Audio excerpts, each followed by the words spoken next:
이재명 더불어민주당 대선 후보가 "저는 정치를 끝내기에는 아직 너무 젊다" 라며 지지를 호소했다. 지난 4일 이 후보는 서울 광진구 어린이대공원 앞에서 가진 유세에서 "제가 수도권 포함해서 311만 가구 공급한다고 했는데 제가 빈말하는 것 보셨나? 한다면 한다" 라며 이같이 밝혔다. 이 후보는 동네에서 "아이고, 제가 바로 그 사람이야. 이런 손가락질 받고 싶지 않다" 라며 "만나면 온 동네 사람들이 좋아하고 차도 한잔하고 싶고 얘기라도 한번 하고 싶고 제가 성남시장 마친 다음에 우리 성남 시민들이 그러셨던 것처럼 그렇게 인정받고 존중받는 정치인 되고 싶다. 어떻게 약속을 안 지키겠나?" 라고 했다. 서울 민심에 대해 이 후보는 "제가 서울 지지율이 조금 낮다는 사실 인정한다" 라며 "사실 부동산 추가 공급할 수 있었다. 그러나 우리가 시장에 대한 인식이 조금 부족했던 것 같다" 라고 했다. 이어 "우리가 잘못한 것은 제가 솔직히 인정한다" 라며 "어쨌든 그 점에 대해서는 우리가 잘못한 것이 맞다. 잘못하는 것 인정하는 사람은 앞으로 잘할 가능성 있는 것 맞죠? 라고 지지를 당부했다. 그러면서 "제가 청년들 생애 첫 주택 구입자들, 무주택 벗어나려는 국민께 집 살 때는 금융규제를 확 완화해서 담보대출도 90%까지 허용하고 DSR, 총부채원리금 상환 비율도 확 풀어드리고 취등록세 감면해서 적정 규모의 내 집은 쉽게 살 수 있도록 확실하게 보장해드리겠다" 라고 약속했다. 윤석열 국민의힘 대선 후보를 겨냥해서는 "평화를 만드는데 돈을 써도 아까울 판에 전쟁 위기 고조시키는데 불필요한 사들을 왜 사느냐" 라며 "브룩스 전 주한미군 사령관도 필요 없다고 하는데 그것 아니라고 끝까지 우기는 사람이 있다" 라고 목소리를 높였다. 이어 "사드 1세트 사는데 1조 5천억 원이라는데 그 돈 갖고 2호선 지중화하거나 한양대에서 잠실까지 지상구간 지하해야 할 것 아니냐" 라고 지적했다.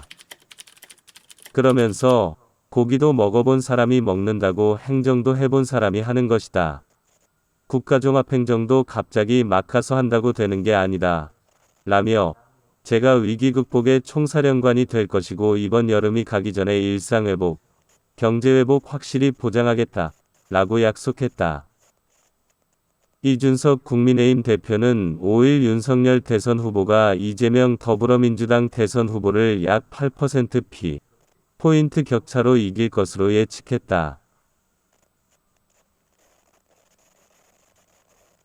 또 안철수 국민의당 대표가 합당 후 오는 6월 지방선거에 출마한다면 윤 후보가 아닌 당과 상의해야 한다는 입장을 밝혔다.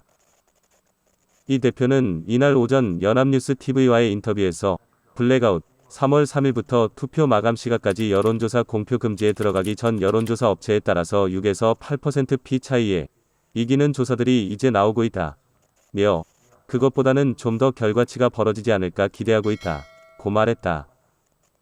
윤 후보가 호남에서 10% 중반 이상의 지지를 받는 상황에 대해 이 대표는 "호남에서 젊은 세대의 열광적인 반응을 어느 정도 기대하고 있었는데 이것이 작년층으로 조금씩 전파되는 분위기" 라며 이 후보 같은 경우에는 민주당 후보라는 것 외에는 호남에서 딱히 뽑아줄 이유가 없다고 이야기하는 분도 있다 고 말했다.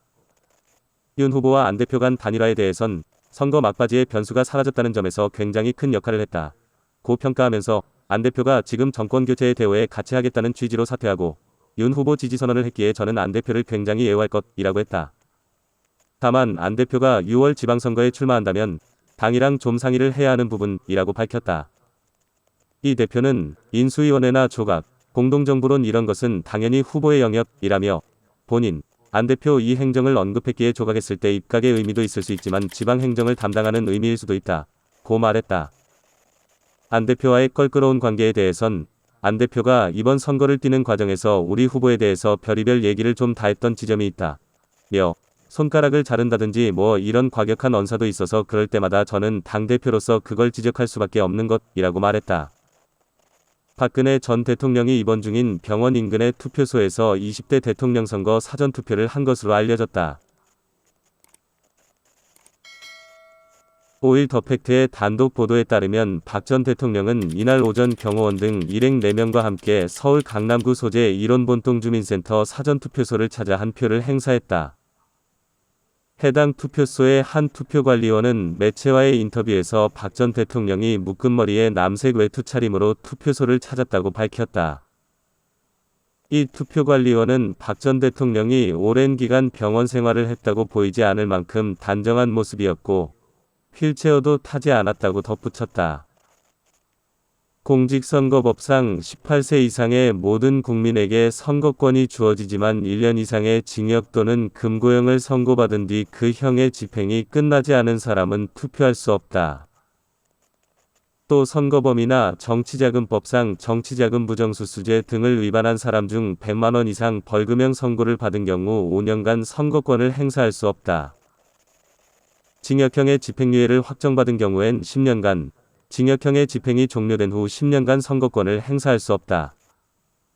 박 전 대통령의 경우 국정농단 사건으로 징역 22년을 선고받았지만 지난해 12월 특별사면, 복권으로 선거권이 회복돼 이번 대선에서 투표를 할 수 있게 됐다. 한편 박 전 대통령은 최근 대구 달성군에 사저를 매입해 전입신고까지 마친 것으로 알려졌다.